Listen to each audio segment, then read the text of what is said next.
Welcome everybody. I'm Sean Killingsworth, a host and curator of Second Sunday Reading Series, and I'm delighted to see you all. I'm so happy to be here with Donna and Farnaz and Elizabeth, and it's a beautiful day where I am in California. Looking through my window, it's just a little bit overcast, but not too hot, thank goodness. So there couldn't be a better day for me to listen to some wonderful poems.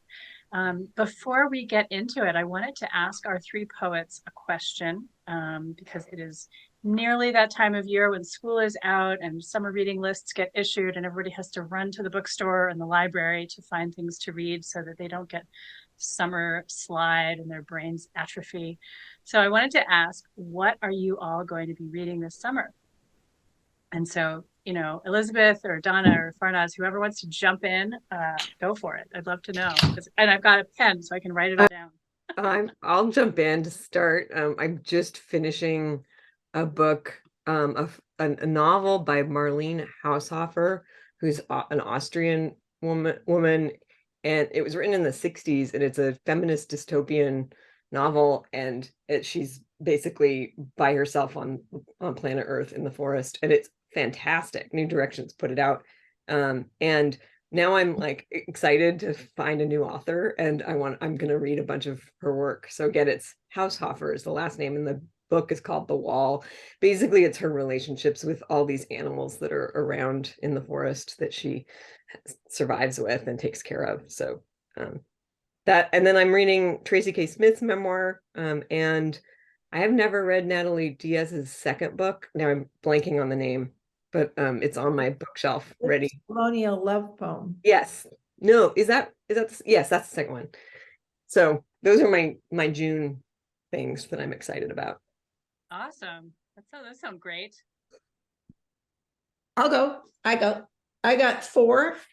I'm going to just show them because I'm on a Jewish poet thing. I'm reading the selected poems by Zelda. It's in Hebrew and English, and it's really interesting.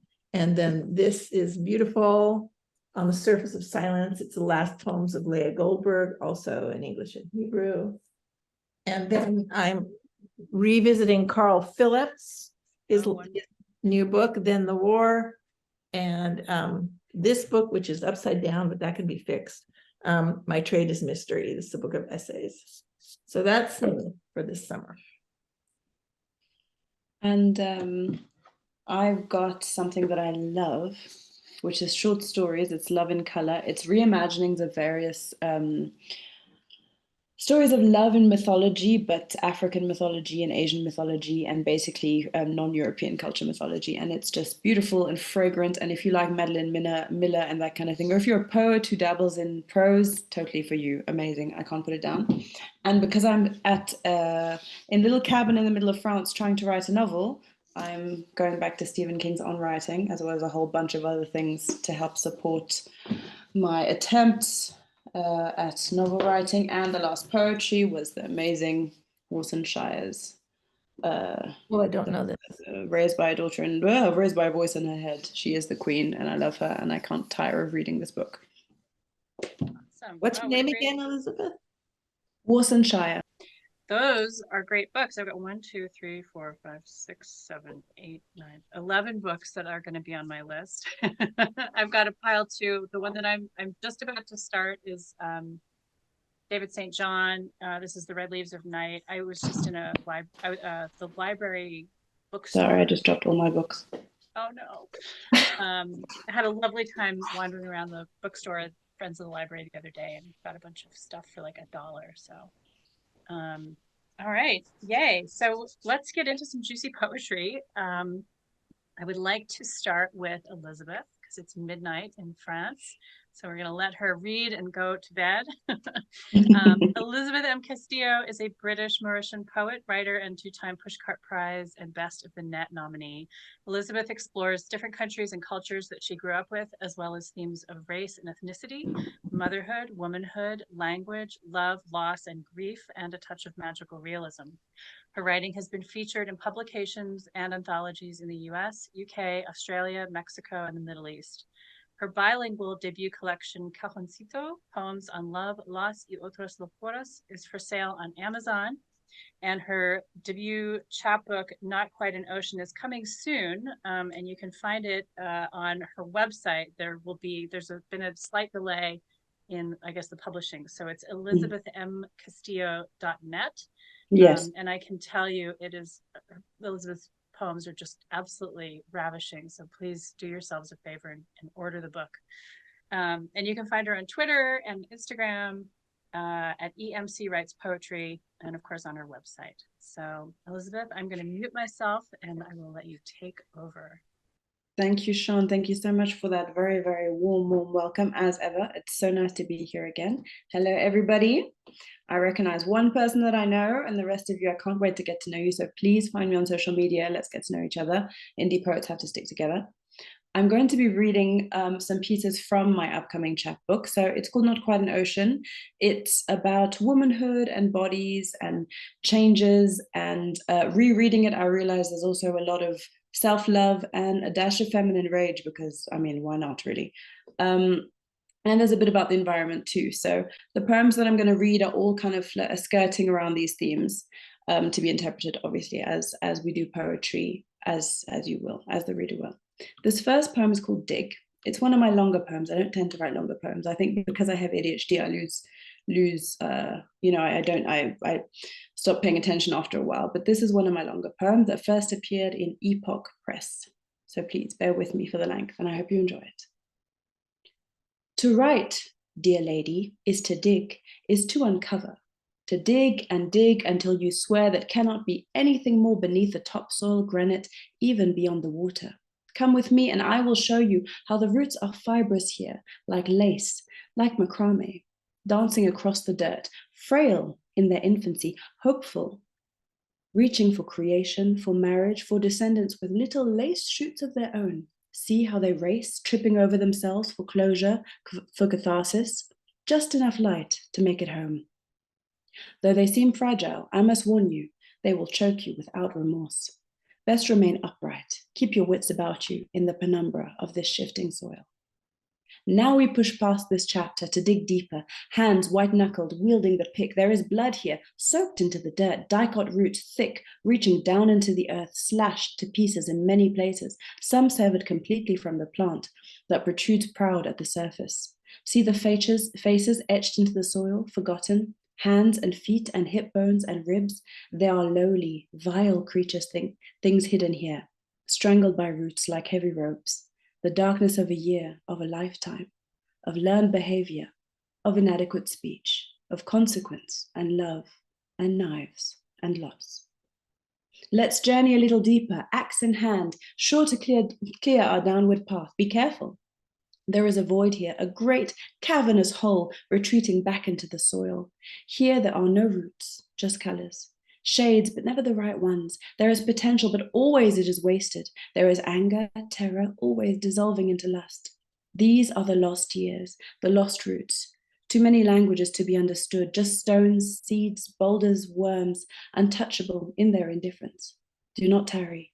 Neither you nor I are welcome here. The ground is pulsing. It's getting warm. We're nearing the heat, the heart of the thing. Here the roots are heavy and heaving like their buttressed brothers above. And rightly so, anchors, if the world were an ocean, which it is, designed to tether the sharpest corners of your soul. Here you are, little girl, careless, defiant, chaos in tiny human form, and here tangled roots unfurling from fingernails, like tendrils twisting like twine, enough force to gird your body, to gird the vast nebula of your mind. Here the creeping speaks in electric silence, a peal of laughter, a mother's tired caress. There is room here for affirmation, for repose, even for tenderness. There is strength to be drawn from the center, from the heart of the earth itself. Here, remember, and have your fill of it. God knows you'll be needing every gritty morsel you can get. Thank you very much. Remind me, Sean, it's 10 minutes or 17 minutes? I can't remember. 17. What. Oh, wow. Gosh, we can really have a go at it.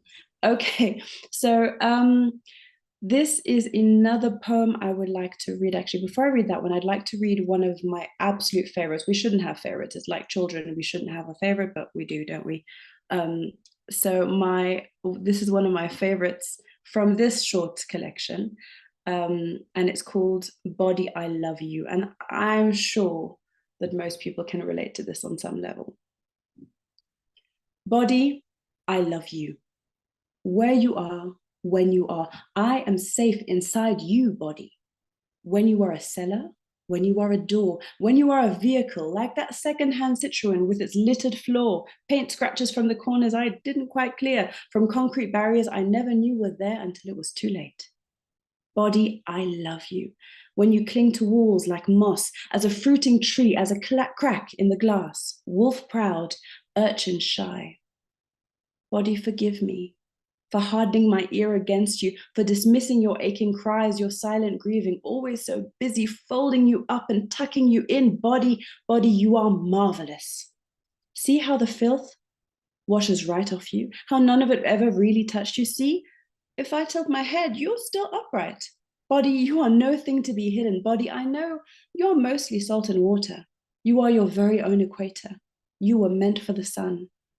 I have been a fool, body, forgive me. I've hemmed discontent into each of your sinews, tucked the world and its worries in between each vertebra.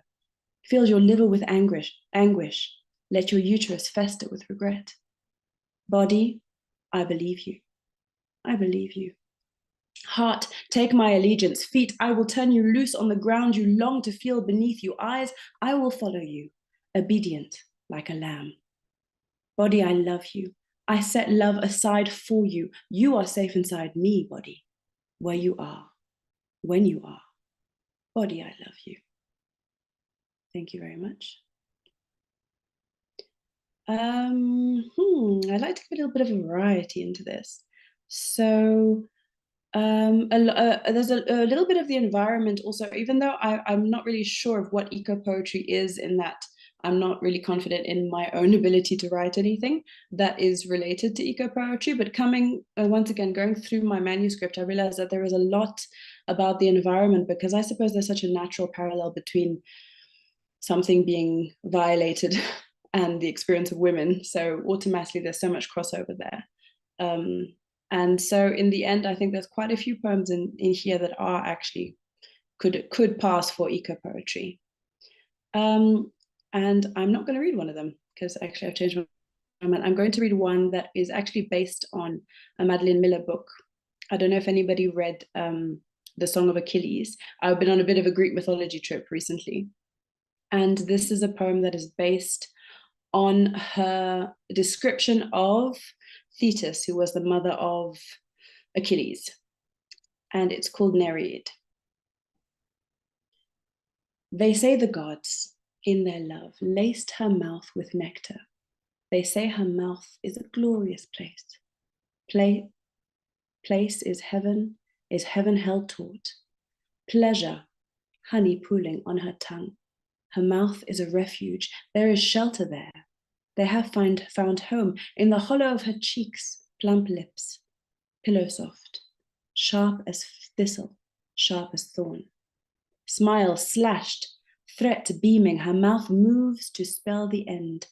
Silt and undertow, her mouth is always open, welcoming the ocean, salt-lipped, curl-tongued. Her mouth is a love song, suspended on a spider's web. From the moon to the shore, they say her mouth is a place of wonder. Those who go in never ask for home, never return. They say the gods, in their love, laced her mouth with nectar. They forget those very same gods also lined her mouth with blade and bone. They forget those very same gods, the ways of men. They forget the gods, that she is always hungry. Thank you very much. And I would like to read something maybe a little bit more somber, a little bit more serious. That is the second poem of my collection, and it's called Rumors. The collection itself is divided into oceans, obviously the 4 oceans of the earth, And gathering and collecting and putting the poems sort of in their different categories was a very interesting exercise. And I find every time I come back to the manuscript, I don't know if anyone else who has a book out has experienced this, but I feel like maybe some were not in the right place and they're not sure where they fit because there's such flexibility. One day a poem means one thing to me and the next day it says something else.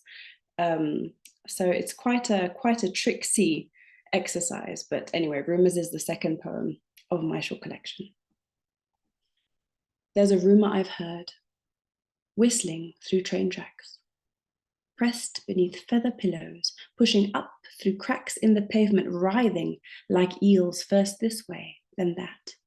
For the most part, I've ignored it, poured myself and my years into the circling of the earth and the trees and their language. They murmur, you see, and it sounds like the faint hum of a beehive. It creaks and it groans like mountains stretching from tired cimientos, like the crash of the ocean against unyielding rock, or the rumbling storm brewing in a horse's belly before bolting, like the sting of silence above a desert's clavicle, whether whispered or cried, the words never falter. There is no one. There is no one coming for you. Thank you. Fairly hopeless, that poem, but you know, those feelings need their space too to be expressed. Remaining in that sort of tone and mood is a poem that I wrote a very long time ago, but it's very dear to my heart, and it's called Things That Have Replaced My Father. And as a disclaimer, it is a list poem, and I know that people feel strongly about list poems, so please forgive me and bear with me. It will be over soon if list poems are not your thing. Things that have replaced my father.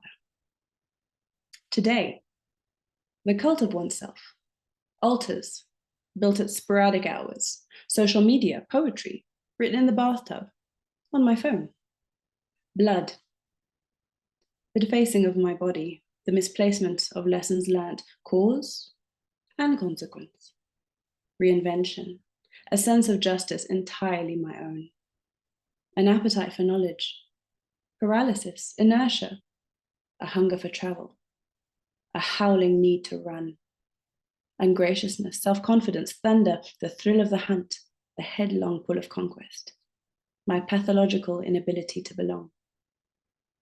Men, at least 4 or 5 too many, the burden of my people, whoever they are, forgiveness, yes, sometimes even that can be wrong. My father himself, his unfathomable approval, and this dark cloud that I watch helplessly as it swallows him whole. Thank you. I think I might have space for 2 more if I manage it well. I was going to read Waves, but I think Alessandra's heard that one to death, so I'm not going to read that one. It was on social media a while ago, so I think we're a bit tired of that one. Just bear with me 1 second while I find the poem I would like to read. There we go. This is a poem called In Summer, I Am Beautiful. For those of you who don't know, which is probably most people who don't, I'm from Mauritius, which is a small island in the Indian Ocean. And living in Europe, I've lived in Europe for the past 17 years, I think, possibly less. And half of the year, it's a bit like Demeter, half of the year is spent in misery because, I mean, what the heck is with the cold? But there's something about the sunshine and now coming into spring and the world coming alive, I come alive with it. So this is just an ode to that, really. In summer, I am beautiful, not like winter, when even the sun hides his face from me, as if the thought of spending the long, languid dwindling of day in my company were too much to bear. Winter, where shadows creep and trees are naked, when hope decides to hibernate. In winter, a grayness covers the earth. There's no telling the color of a dandelion or the green breadth of a blade of grass. Like a faithful mouse, I have learned to hoard small crumbs of happiness, the familiar creak in the floorboard, the last drop of tea left in the cup for safekeeping, the steam-cooked softness of skin. Not so in summer. In summer, I wear beauty like a shroud, and my solitude becomes a wild flower crown. In summer, I gather beauty all around me, wet at my temples, between my breasts, at the backs of my knees. Like calls to like, salt calls to salt, and there, submerged in the forgiving ocean, I find in water and in summer, I am beautiful. Thank you. And my last poem is an after poem. And I did not tag the person it was written after in time, so she might be here to hear this, but it's midnight for her too, she's probably in bed. Anyway, it's by someone, it's an after poem based on a poem by Mary Ford Neal, who is a Scottish poet who is amazing. She writes with such candor and humanity and femininity that is tangible. And she has a chapbook called Dawning, which was life-changing for me, and an actual collection called Relativism, which I'm always shouting about on social media. So please look her up. Her name is Mary Ford Neal. And one of my favorite poems of her is a poem called What I Like, where she talks about, to a lover, the things that she likes to kind of educate the lover about herself. And I've put a little twist on that in my version. What I Like, after Mary Ford Neal. Tell me what you like, she says, her eyes wide, her mouth in earnest. Tell me what you like. Her voice is trembling with youth and confidence wholly her own. Pressed against me, yet there are entire oceans between us. Very well. I'll tell you what I like. I like myself. I like who I am. I like the books that I read and the rhythm of my choices. I like my mind, the ideas that form and flutter when I'm in bed or in the bath. I like the kindness I have wrought, especially when the recipient was undeserving. I like the fullness of my hips and the softness of my belly and the way my shadow waxes and wanes with the tide. I don't like all my mistakes, but I like what I have learned from them. I like my gold jewelry and my octopus wall art.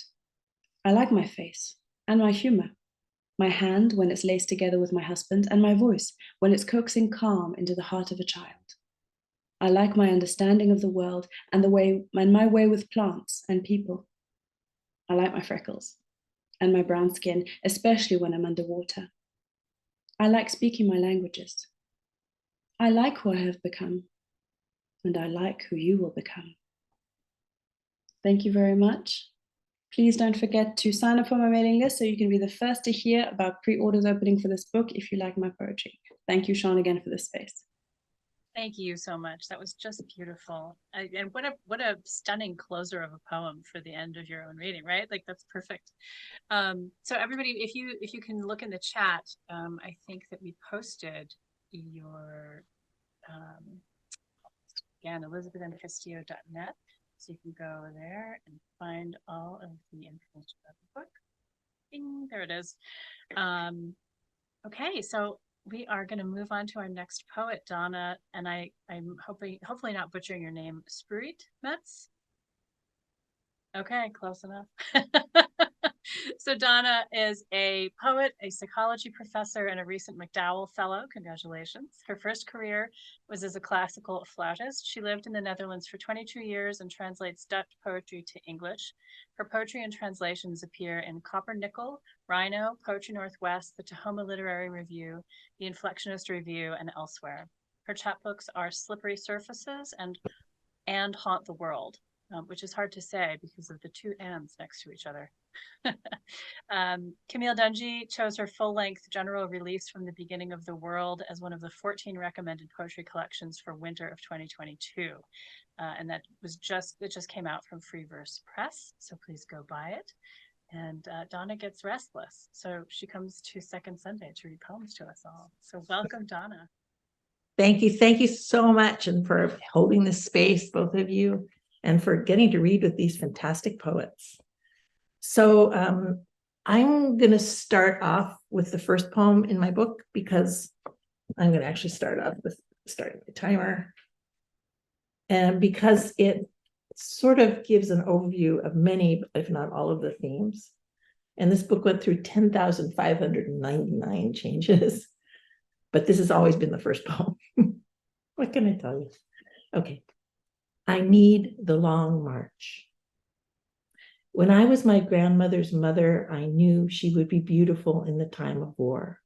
So I set to knitting her a whole skein of swans in flawless V formation, pearl-colored to match her skin, steadfast guides for the long march. I sewed coins and jewelry into the hem of her dress, copal, charms, carnelian, and ash into her long sleeves. And when my fear for her life was bigger than my love, I released her to the steppes and flew above it all, above the war, grasslands, snowfields, past the small horses and the gray wolves.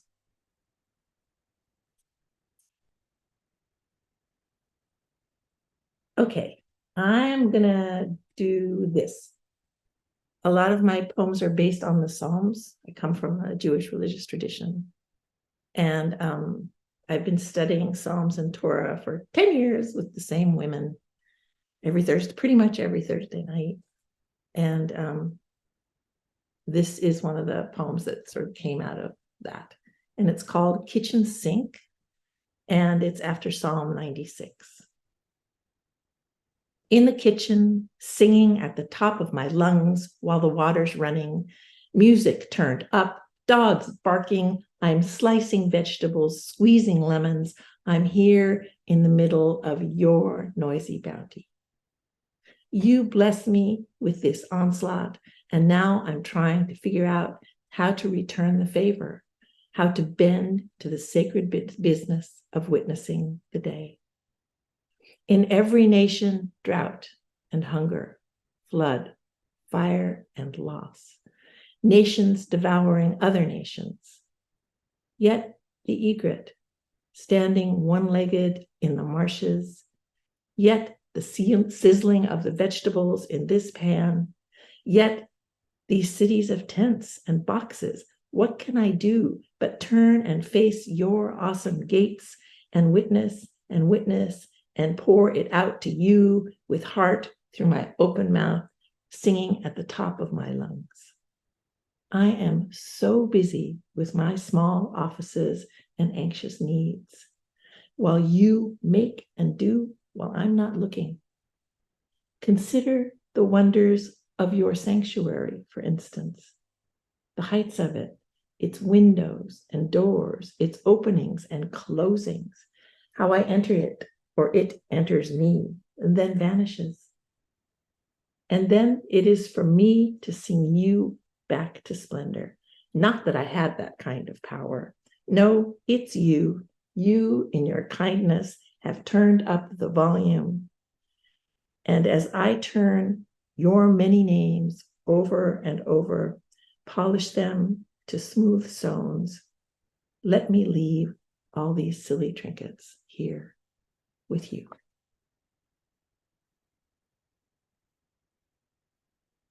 Thank you. Okay, now for something entirely different. I'm going to share my screen. Pam, I think you might have heard these poems. Sorry. Glad you're here, though. So glad you're here.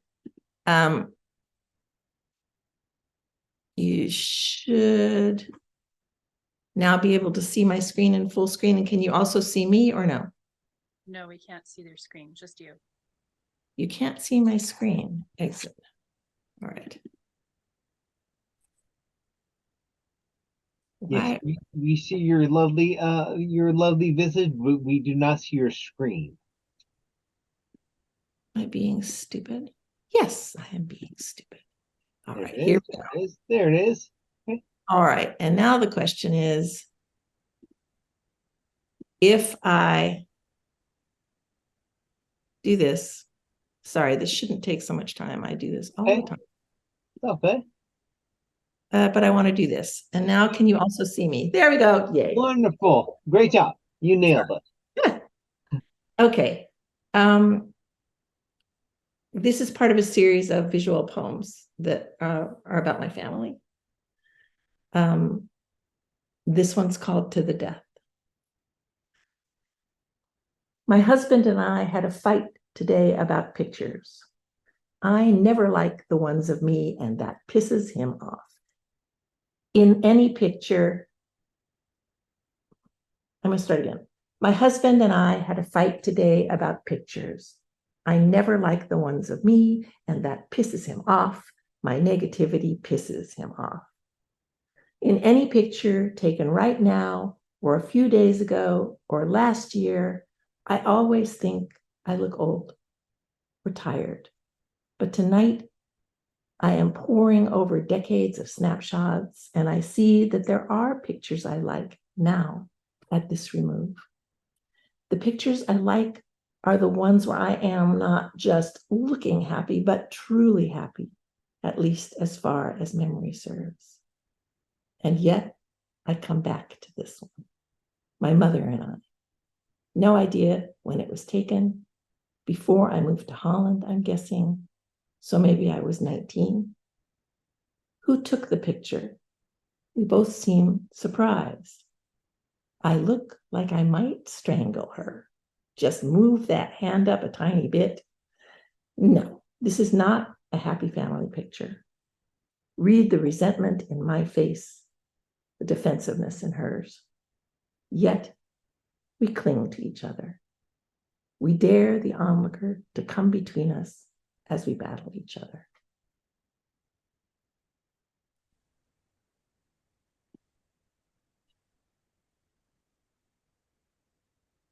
Okay.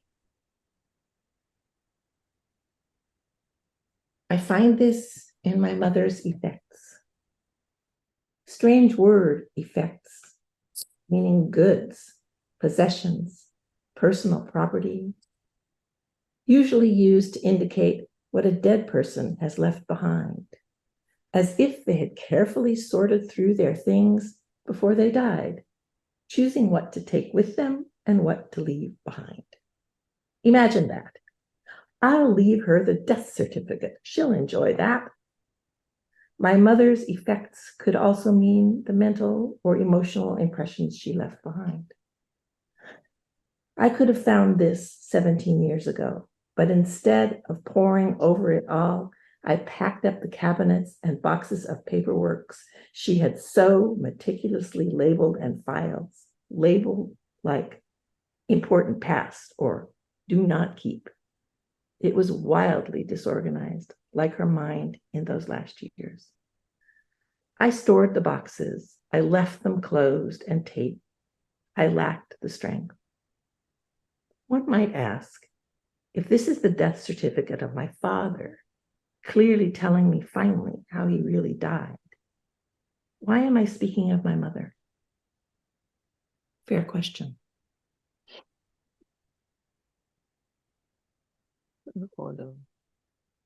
Right, now let me see, where am I? That was 1, 2, 3, 4, okay.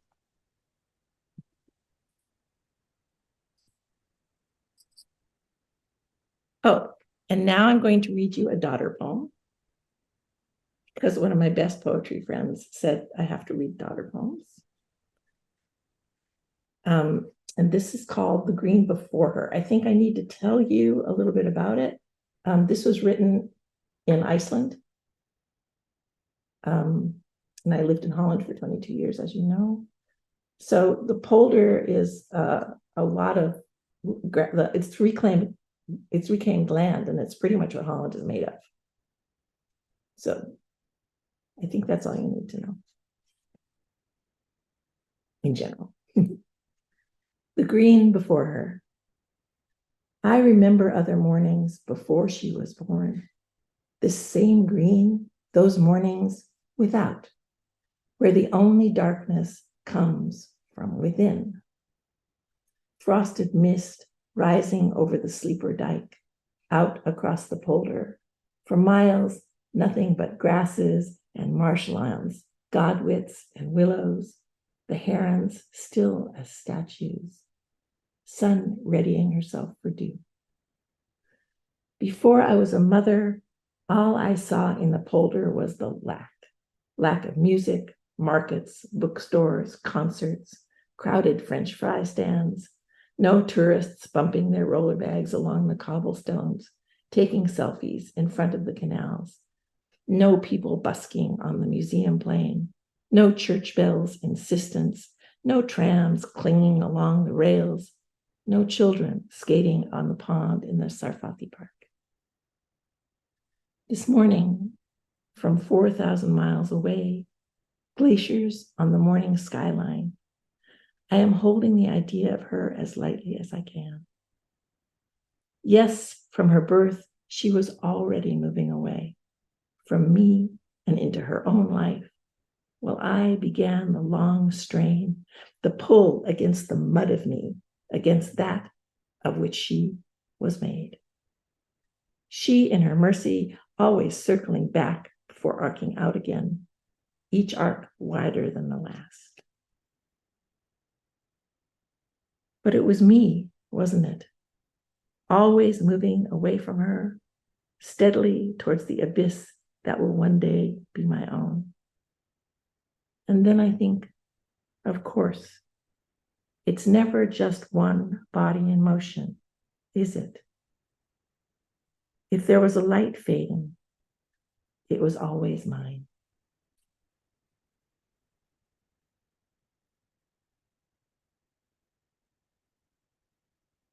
Okay, we're going to go back to the Psalms. I think it was obvious when I used you in the Psalms that I'm speaking to the holy or Ein Sof or the goddess or however you think of it. What you need to know about this is called American Psalm, which is kind of based on a couple of lines from American Sonnet from Wanda Coleman. And you might recognize those lines, but I'll do this when I get to them so that you know. You'll know though. Okay, American Psalm, after Psalm 91, verses 9 through 16. It's Friday, our date night. I will show up no matter how busy you are. I will retreat to my white couch, pull my small world in around me, warm blanket, good friends.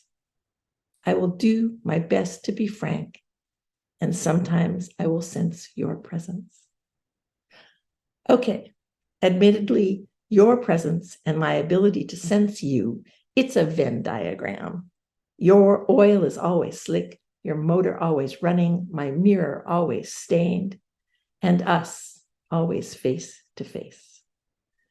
Oh, slide and shimmy and danger, it's a trust exercise. Turn around, fall backwards into the flurry of wings, into the mosh pit of trust. The task before me is not to rebel against your protection. I tell myself, don't stumble, don't look down, even though the pebbles along the path are colorful and smooth and tempting. I tell myself, my task is to look you in your true face with my true face and tell you everything I cannot tell myself. I will aspire to be merciless, and most Friday nights, I will fail. I will blink, look away, flinch. You will give me a whole week to repair myself, time being one of your strangest gifts and fiercest punishments. This will go on for years, your presence flickering in and out of me, a wayward filament. For now, let's have a drink. I'll pour. Thank you. Wow, wonderful. Thank you so much. So much music in these lines. Just really so enjoyable. I'm disappointed that we didn't hear any dogs barking. And you're muted now too. Donna was saying on social media that she thought her dogs would be in attendance and potentially barking instead of doing poetry snaps. But they've been that you still might get that chance. Wonderful. Thank you so much, Donna. So we are moving on to our third and final poet of the day, Farnaz Fatemi, an Iranian American poet and writer and Santa Cruz County Poet Laureate for 2023 and 24. She's a founding member of the Hive Poetry Collective. Very cool.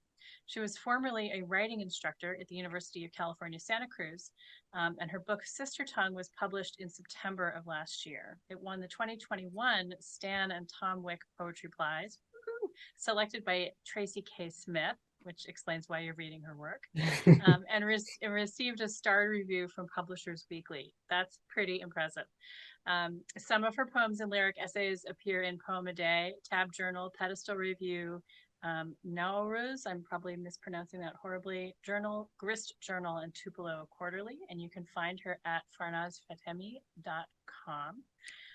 And so if everyone, I think everybody's muted, I will mute myself, and Farnaz, the spotlight is on you. Thank you. This is the book she was talking about. I'm glad to be reading from it today. Thank you for that. And the journal is Nowruz Journal, that one that you mentioned, which is lovely journal highlighting writers of Iranian descent in both in Iran and in the diaspora. So, and it's all online. So Nowruz. It's beautiful. I am very happy to be reading from this book, but I'm also going to read a couple new poems. This book is almost 9 months old. I love it, and I'm really happy to be reading from it, but I thought I'd also add a couple new ones at the end of this reading. And I'm turning on my timer also. I'll start with a poem that's partway through because it addresses, it's not the only poem that addresses this question of translating, and it's really the propelling impulse in the book is to think about translation and whether we can ever really speak the language of our world. And the book was one of its guiding impulses is my experience trying to learn Farsi as an adult. I heard it a lot as a child, and so one major thread in this book is that question of can you ever really apprehend another language? I think it's my first language because it's the first one I heard, but I didn't really realize that until I started putting the book together. The only mistranslation is belonging. There is no word for it in any of my tongues. There are no tongues, so maybe that's my trouble. How to find a word inside a vacuum. The din itself is home, but home was never a hearth, and that explains some things. I belong deep inside my own gut, digesting seeds rained from my ancestors' dreams, where compasses keep spinning, where an avalanche of rare earth blankets any inkling of sun. I belong to my own hungry future, never oriented on the map and never slaked. A lover once looked down the well of my lungs and called me nomad. I shook her off, but she was right about a magnet that keeps moving in the night, stealing off to a different north. Stealing off to a new north, I confound myself as if I were a butterfly resisting pins. I wanted to read that also because the ancestors are part of both Elizabeth's and Donna's first poems, I think, too. And I'm certainly listening to them and trying to talk with them. And that's, I think, something that is also part of much of the book. What is inheritance? What are we giving to, what are we leaving as legacy? And so this next poem is about being a kid in suburban Southern California as an Iranian, and one of the only ones at that point. The revolution was starting, and I didn't know that many other people like me. I will say I have a twin sister, and so that's useful to know. When I am 11, the 6 o'clock news says the American hostages are still captive in Iran, going on 300 days, then 4. When I am 11, my name hasn't stopped being my name. I feel guilty, unpronounceable.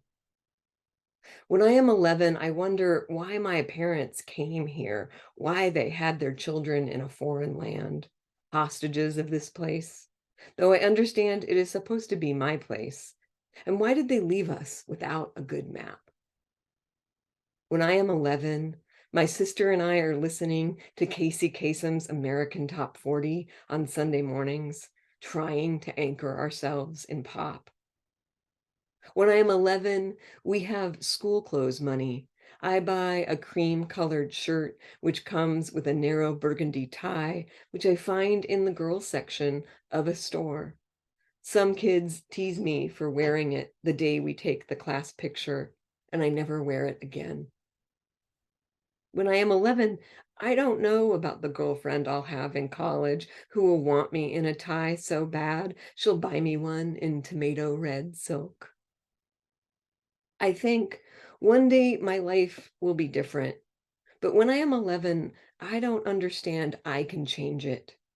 So I stare at my feet when the girls I call my friends throw kickballs at me, and I don't think of names to call back when they say Iranian freak, and I don't tell my mother or my sister or anyone else about any of it. When I'm 11, I learn I can get to the ocean on the number 8 bus down Carlisle, cross Ocean Avenue and PCH, find a spot on the deep and long patch of beach around Lifeguard Station 8, read a book, and let the sun cook baby oil into my browning skin.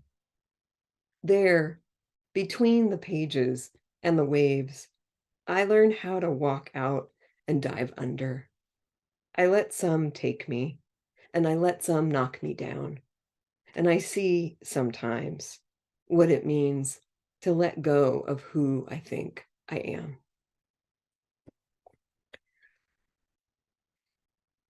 And let's see, I'm going to read you let's see, a little excerpt from a long prose poem that's the heart of the book. I mean, it's sort of the bones of the book, and it's spread out. So there's about 10 parts in chunks. And in each of those chunks as well, there's little vignettes.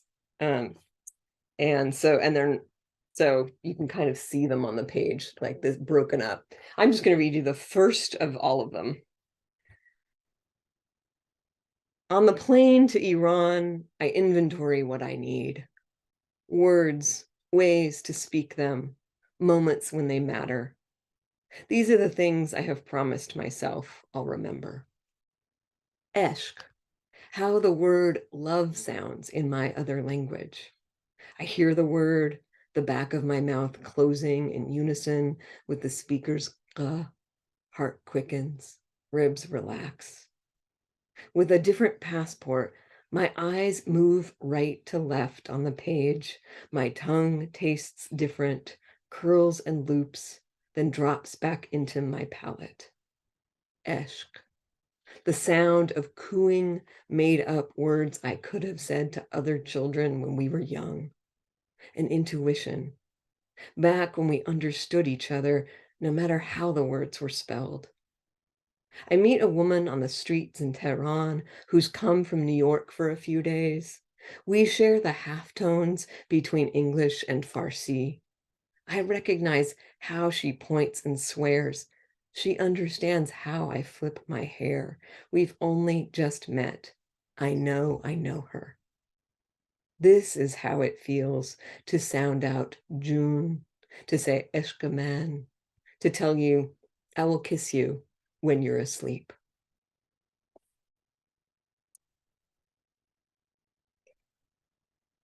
And this has just a reference to a poet, Farrukhzad, and if you don't know, she's sort of the Iranian version of Anne Sexton, this modern feminist poet. Unfortunately, short life. She died in the late 60s in an accident, but Farrukhzad is referred to. Pleats. Sister, let's fold time back on itself. We can pleat it. We'll push our needle through the fold, find silk pants and ruby thread, pull the Qajar dynasty toward us with our stitch. Loop under to anchor, punch the needle through again, and look for Farouk's poems. We'll add a flourish and move on, hips thickening with the ornament of our history. We'll go back and visit the forced unveiling when our sisters watched their futures arrive, like we do, soak our fabric in the tears of change, how quickly it absorbs. We'll bring them code that needs translation, miniskirts and thigh highs, words on the tongues of our men we need to solve. This pleat can turn under, part of the structure of the dress itself, pinned with a stitch of our hair to show it was us there whenever the unraveling comes. When we reach back into this orphaned future in which we tuck ourselves, we'll pin both sides of the rousserie at our chins to free our hands and slip things into our hems. This smartphone, that Excedrin PM, a degree in computer science and math, for what good they do. And that's for all the women and men fighting for bodily autonomy and human rights in Iran right now. I wrote that a long time ago, but it feels so much like it's speaking to a current moment. See, I'll read one more poem from the book and then 2 new poems.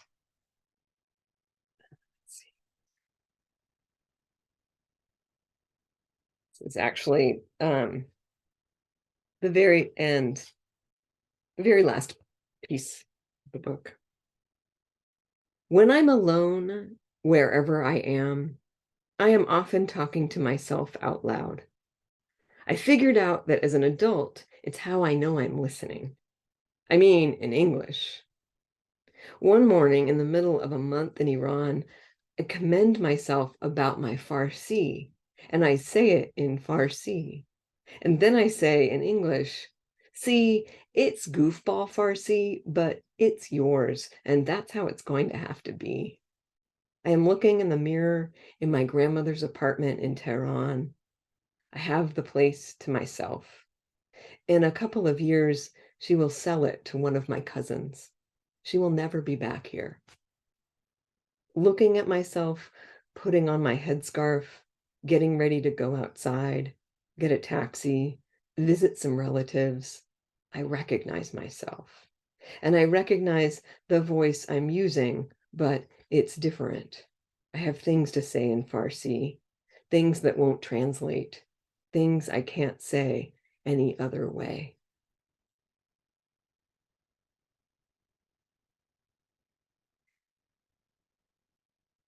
And let's see, 2 more short poems. And these are, let's see, these both, yes, both ghazals. I'm writing in the ghazal form or ghazal or however everybody pronounces it a little differently. And I've been doing that just because it's actually been quite freeing to write inside rules. And I felt like what was next was to free myself a little bit and see what happens. So these are 2 new poems.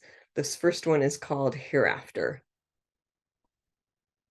I worried my friends would forget me in the hereafter. For myself, I count the syllables of their laughter. Sometimes we obsess about the first time, that tangle of recognition, which makes your hair curl after. Keen of sandhill cranes looking for a partner. When they sing their mated song, they share laughter. I'm startled by these sounds. Joy's the frame.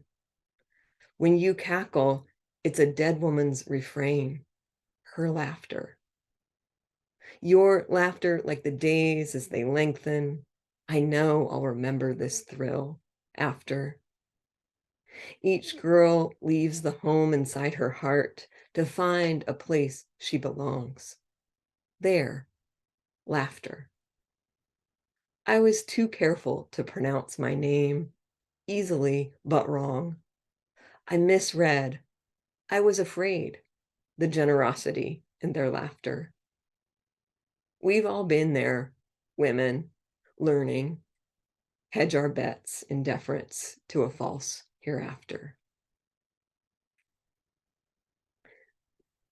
Thanks for listening to that. That's very, very new. And then this last one is also a ghazal, and it's called Burning Names. The look in your eyes, a vying flame. Fog on Monday snuffs my dying flame. What I remember from the childhood we shared, swollen fury empties into crying flame. I pry open my stoppered vessel of fear. That memory sizzles like a frying flame.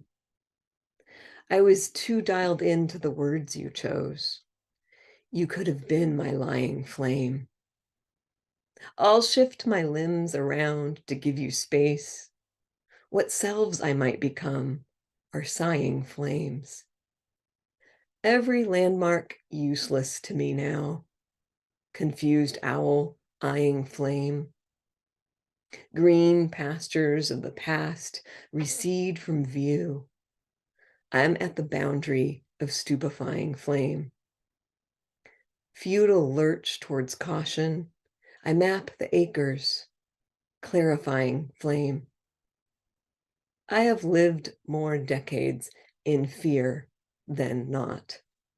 Judgment, the tinderbox, self-denying flame. Thank you for listening. Wow, thank you so much. God, such strong poems, so much emotion and the beauty. Just what a wonderful afternoon. Thank you all so much, Farnaz and Donna and Elizabeth. I'm really grateful to the three of you for joining Second Sunday and for letting me host you. It's just every month, it's such a wonderful time, and it's always a new, cast of characters and new faces. I hope to see all of you come back again as attendees and as readers. Yes, Elizabeth, great idea. Let's everyone connect on social media. Everybody's on Twitter and Instagram. Please feel free to drop your handle in the chat. And I'd like to invite everybody to the next poetry reading, which will be on June 11th. And we'll be seeing Susan Cohen, Amanda Moore, and Chloe Martinez on that day. So today's was a little bit delayed because of Mother's Day. Usually it really is absolutely always on the second Sunday of the month. So thank you again. I've had a wonderful time. Everybody please run out and buy their books. Got to support poets. And keep your eyes peeled on secondsundayreadings.com and social media, because we are now offering classes. So we had our first inaugural class last week, which was actually a fiction class, a little bit of a left turn, but we'll be offering classes in craft and workshops and also in reading, right? A lot of poets are unsure of how to get up and do a reading. So not everybody is as skilled and well practiced as the Second Sunday poets that I invite. So I figured I'd offer a class to teach people how to be a good reader. So that's all I have for today. I'm going to let everybody unmute themselves for a minute to say goodbye. And thank you all again. Yay. Yay, thank you, Sean. Thank you. It's fantastic. Great day, guys. Thank you. Thank you guys so much. It was a pleasure and an honor. Donna and Elizabeth, it's so great to hear you both. It was so great to hear you, and Elizabeth. It really was wonderful. Thank you. All right, you guys, may the force be with you. You too. Have a great rest of your evening. Thank you.